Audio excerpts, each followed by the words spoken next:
Mesdames, Messieurs, bonjour. Nous voici aujourd'hui au Parlement européen de Strasbourg en compagnie de Madame Beigneux, qui est députée française au Parlement européen.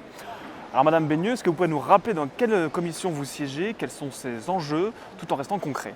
Bien, tout d'abord, bonjour monsieur, bonjour à tous. Donc, je suis membre de la commission environnement. J'ai à traiter de toutes les questions d'environnement, de santé publique et de sécurité alimentaire. C'est ainsi que dernièrement, en commission, j'ai eu à me positionner sur l'autorisation donnée par la Commission européenne de mettre sur le marché des aliments pour animaux contenant certaines sortes de maïs et de soja génétiquement modifiés. Alors pouvez-vous nous expliquer de quoi il s'agissait? Donc à l'ordre du jour de cette commission, nous traitions de maïs OGM résistant et traité aux herbicides à base de glyphosate et de glufosinate. En effet, les cultures de soja OGM nécessitent un traitement intensif d'herbicides tels que le glufosinate. Mais l'OMS, l'Organisation mondiale de la santé, a classé le glyphosate comme probablement cancérigène. Le glufosinate, quant à lui, est classé comme substance toxique pour la reproduction et potentiellement comme perturbateur endocrinien. C'est ainsi que j'ai contesté l'autorisation de ces substances au nom du principe de précaution. Alors concernant le soja dont il est question, quel est l'enjeu véritable pour l'Union européenne? L'Union européenne en est la deuxième importatrice mondiale. Elle en importe notamment du Brésil, où le soja est à 97% génétiquement modifié. Par ailleurs, 9 variétés de soja génétiquement modifiées, déjà autorisées au Brésil, peuvent être importées légalement dans l'Union européenne.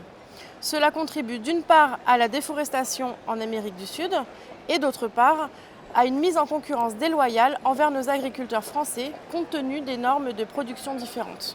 Donc apparemment, il y aurait donc une contradiction avec la défense de l'environnement entre une production d'OGM avec l'utilisation de substances qui sont potentiellement cancérigènes et par des transports qui sont donc très polluants. Oui, il y a bien un paradoxe dans les politiques de l'Union européenne. C'est d'ailleurs ce que j'ai rappelé pendant l'audition des commissaires européens en ce début octobre.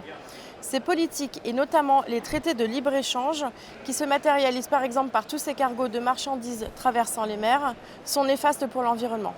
Rappelons que la pollution d'un seul cargo équivaut à 50 millions de voitures.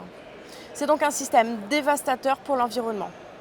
Mais au sein de la délégation RN au Parlement européen, nous restons vigilants quant à toutes ces questions de santé publique, de sécurité alimentaire et d'environnement. Alors Madame Beigneux, vous semblez également très attachée à la protection de la biodiversité ainsi qu'au bien-être animal. Et dans ce sens, vous avez depuis de nombreuses années œuvré au soutien à l'action associative. Oui, tout à fait. Je soutiens effectivement les initiatives visant à reconnaître la dignité et la personnalité juridique de l'animal. Et je suis par ailleurs favorable à l'instauration d'un permis pour la détention d'animaux de compagnie, comme l'a proposé récemment notre député Bruno Bilde à l'Assemblée nationale.